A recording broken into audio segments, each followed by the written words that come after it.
Welcome to Varun maths online class.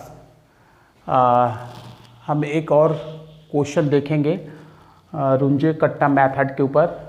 यदि आपसे रुंजे Kutta method पूछा जाता है तो सिंपली वो फोर्थ ऑर्डर का ही रहता है ना। फोर्थ ऑर्डर लिखा है और यदि नहीं भी लिखा रहे तो फिर भी आपको समझ जाना है।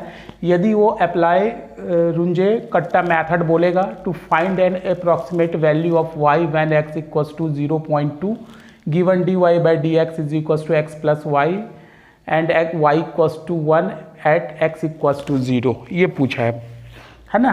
रुंजे कट्टा मेथड का मतलब होता है फोर्थ ऑर्डर का ही निकालना है। First order, second order, third order के बारे में मैं इसके पहले वाले वीडियो में डिटेल्स में बता चुका हूँ, आप वहाँ जा करके देख सकते हैं, है ना। तब इसमें देखिए क्या है, h नहीं दिया हुआ है। जो स्टेप साइज़ है वो स्टेप साइज़ नहीं दिया हुआ है कि कितना रखा जाए। तो यहाँ पास आप दो चीज़ कर सकते। देखिए ये रुंजे कट्टा मेथड का जो फॉर्मूला होता है वो क्या होता है, yn plus 1 is equals to yn plus k, ये निकालना रहता है। Where k is equals to क्या होता है, k की value k is equals to 1/6 k1 plus 2 k2 plus 2 k3 plus k4, ये होता है ना। k1 का मान क्या होता है, k1 is equals to h f x n y n, ये मेन चीज़ यहाँ पास है ना। तो देखिए आप इसको कितने स्टेप में निकाल रहे हैं। स्टेप डेविएशन यहाँ दिया नहीं है, स्टेप साइज दिया नहीं है, h की वैल्यू आपको दिया ही नहीं है। तो इसको आप h इज इक्वल्स टू 0.1 मान करके चलेंगे। सपोज करेंगे h इज इक्वल्स टू 0.1, तो आपको x1 निकालना पड़ेगा 0.1 पे, y1 की वैल्यू निकालना है, और x2 क्या हो जाएगा 0.2 पे, फिर y2 की वैल्यू निकालना पड़ेगा। ठीक है, ये आपका मेन आंसर ये निकलेगा। यदि आपको दिया रहता है कि where h is equals to 0.1, इसी क्वेश्चन में यदि h दे दिया रहता, उसकी वैल्यू 0.1 दिया रहता, तो आपको x1 0.1 लेना पड़ता, वहाँ से y1 कैलकुलेट करना पड़ता, फिर x2 0.2 पे निकालना रहता है, वहाँ y2 को कैलकुलेट करना रहता, ये अपना मेन आंसर आता। लेकिन यहाँ पास आपको दो बार ये फॉर्मूला यूज़ करना पड़ जाता, तो वो 8 मार्क्स का क्वेश्चन हो जाता, 8 या 10 मार्क्स का क्वेश्चन हो जाता। जब y2 निकालेंगे ना, देखिए y1 निकालेंगे, यहाँ y1 निकालेंगे तो n की वैल्यू को आपको 0 रखना पड़ेगा। y1 निकालेंगे तो n की वैल्यू यहाँ 0 रखेंगे, और y2 निकालेंगे तो यहाँ n की वैल्यू क्या रखेंगे, 1 रखेंगे। तो ये फॉर्मूला पूरा चेंज हो जाएगा। x1 निकालने के लिए अलग फॉर्मूला हो जाएगा, यहाँ x0 y0 लिखाएगा, और y2 निकालने के लिए यहाँ पास क्या लिखाएगा, x1 y1 लिखाएगा। ठीक है ना। तो x1 y1 की वैल्यू को यहाँ से हम पहले निकाल लेंगे, उसके बाद इसको निकालेंगे। तो ठीक है, अपन क्या करेंगे कि यहाँ स्टेप साइज को अपन 0.2 लेके ही चलते हैं, h इज इक्वल्स टू 0.2 लेके ही चलते हैं, ताकि अपना एक ही स्टेप में काम हो जाए। तो ये 4 मार्क्स का क्वेश्चन बन गया। यदि आप स्टेप साइज को क्या लेकर चल रहे हैं, 0.2 लेकर के चल रहे हैं, तो स्टेप साइज 0.2 लेकर चल रहे हैं, तो आपके पास x1 की वैल्यू x0 की वैल्यू कितना है, x0 की वैल्यू है 0, और y0 की वैल्यू कितना दिया हुआ है 1। आपको क्या निकालना है, x1 की वैल्यू 0.2 लेना है, यहाँ से आपको y1 निकालना पड़ेगा, y1 निकाल करके आपको बताना पड़ेगा, है ना। डिफरेंशियल इक्वेशन दिया हुआ है dy by d x equals to x plus y, है ना। तो y1 कैसे निकलेगा, यहाँ n बराबर 0 रखना पड़ेगा। तो जब n बराबर 0 रखेंगे तो ये सब फॉर्मूला क्या हो जाएगा, चेंज हो जाएगा। यहाँ k1 की जो वैल्यू होगी एच एफ x0 y0 हो जाएगा, k2 का मान क्या हो जाएगा, H F x0 plus h/2 y0 plus k1/2, और k3 की वैल्यू क्या हो जाएगी, H F x0 plus h/2, और ये हो जाएगा y0 प्लस k2/2 हो जाएगा, और k4 की वैल्यू क्या हो जाएगा, H F x0 plus h, और यहाँ हो जाएगा y0 प्लस k3। ठीक है, अपने को निकालना ये है y1, यहाँ से देखिए y1 निकालना है तो n बराबर 0 पुट करना है, ठीक है ना, n बराबर 0 पुट करना है तो y1 की वैल्यू क्या निकल जाएगी, y0 प्लस k, है ना, क्या निकल जाएगा, y1 is equal to y0 plus k।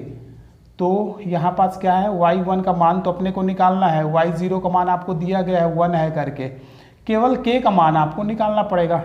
k का मान निकालने के लिए ये फॉर्मूला आपके पास है और इसको निकालने के लिए ये फॉर्मूला दिया हुआ है। तो चलिए एक एक करके ना k1 k2 वगैरह निकालते हैं, k1 k2 k3 k4 अपन कैलकुलेट करते हैं। देखिए k1 कैसे निकालेंगे, k1 इज इक्वल टू क्या है, h f x0 y0।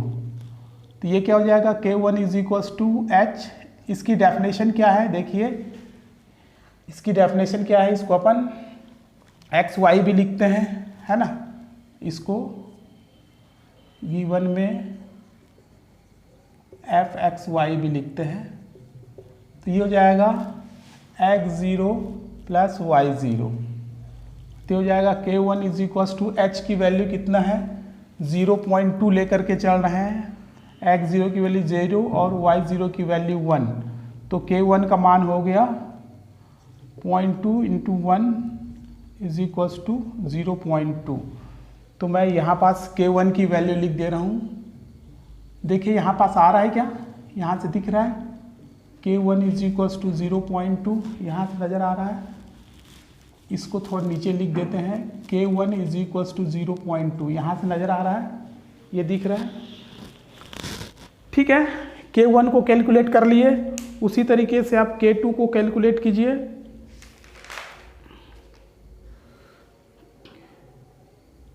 k2 को कैलकुलेट करते हैं, देखिए k2 की वैल्यू क्या लिखाएगा, k2 का फॉर्मूला क्या है, k2 is equal to h f x0 plus h/2 और ये हो जाएगा y0 प्लस k1/2। तो बाय डेफिनेशन ये क्या हो जाएगा, k2 is equal to h और ये क्या हो जाएगा x0 प्लस y0, ये x0 की जगह में जाएगा, x0 की जगह में क्या हो जाएगा x0 प्लस h/2, x की जगह में जाएगा और ये y की जगह में जाएगा, ये हो जाएगा y0 प्लस k1/2। आप इसको सॉल्व कीजिए, k2 इज इक्वल टू इसकी वैल्यू रख दीजिए 0.2, ये हो जाएगा 0 प्लस 0.2/2 प्लस y0 1 और ये हो जाएगा 0.2/2। पूरे को कैलसी से आप सॉल्व करके लिखिए तो k2 की वैल्यू आपको निकल जाएगा, k2 का जो मान आएगा वो 0.24 आया, ये आ जाएगा 0.24। आप कैलकुलेटर से सॉल्व कर लेंगे। अब देखिए k3 को कैलकुलेट करते हैं, k3 का मान कितना आता है, k3 की वैल्यू देखते हैं।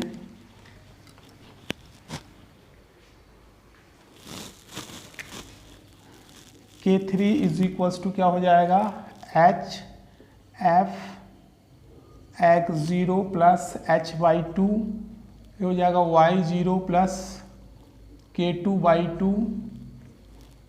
ये बाय डेफिनेशन क्या हो जाएगा, k3 is equals to h और ये हो जाएगा x0 plus h/2 plus y0 k2/2। पूरी वैल्यू को सब्स्टिट्यूट कर दीजिए, k3 इज इक्वल्स टू ये हो जाएगा 0.2, ये हो जाएगा 0 प्लस 0.2/2 प्लस y0 1 हो जाएगा और k2 की वैल्यू 0.24/2। पूरे को आप कैलकुलेटर से सॉल्व करेंगे तो k3 की वैल्यू जो है वो क्या निकलेगा, k3 का वैल्यू जो है 0.244 निकलेगा, 0.244। आप इसको कैलकुलेटर से सॉल्व करके देखिएगा कितना निकल रहा है। अब नेक्स्ट और लास्ट है k4 की वैल्यू कैलकुलेट करेंगे, k4 की वैल्यू कितना निकलेगा। तो देखते हैं k4 की वैल्यू कितना निकलेगा। k4 is equals to h f x0 plus h y0 plus k3, ये निकलेगा k4 की वैल्यू।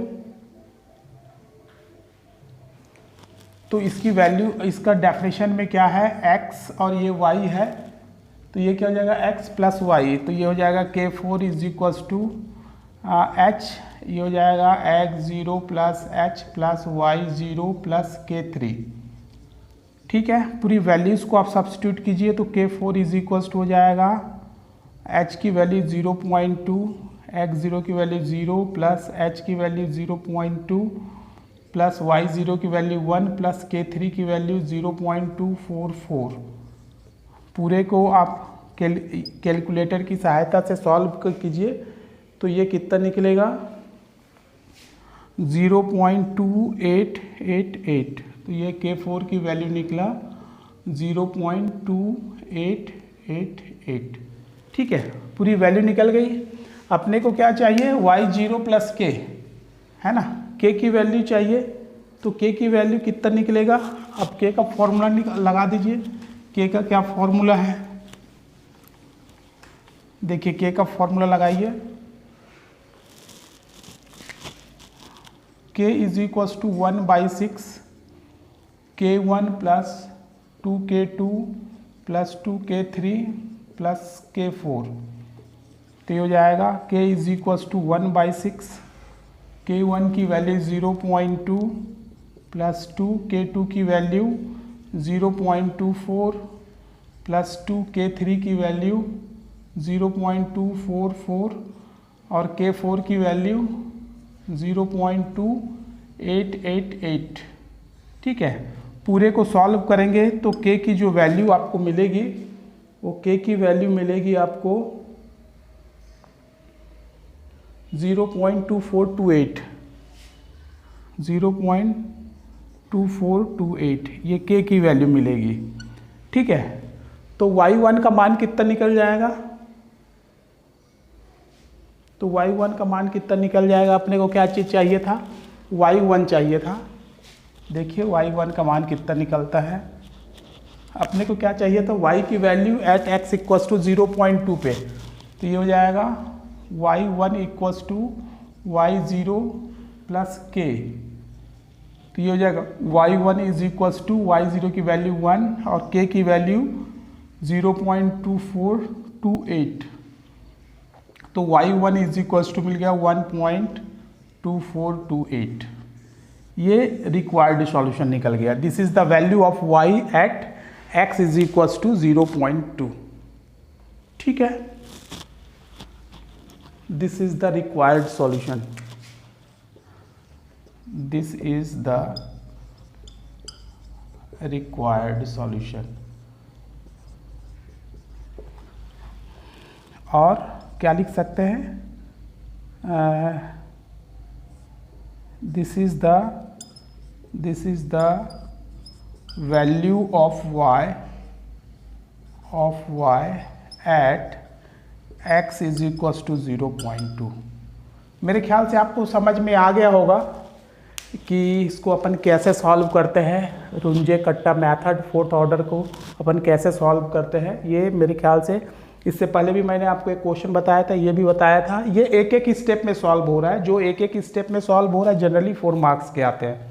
नेक्स्ट वीडियो में मैं आपको 8 मार्क्स के क्वेश्चन के बारे में बताऊंगा कि 8 मार्क्स के क्वेश्चन कैसे रहते हैं, उसमें 2 या 3 स्टेप में रुंजे कट्टा मेथड के हेल्प से अपन कैसे उसको इवेल्युएट करते हैं। मेरे ख्याल से ये वीडियो आपको बहुत अच्छे से समझ में आ गया होगा, है ना।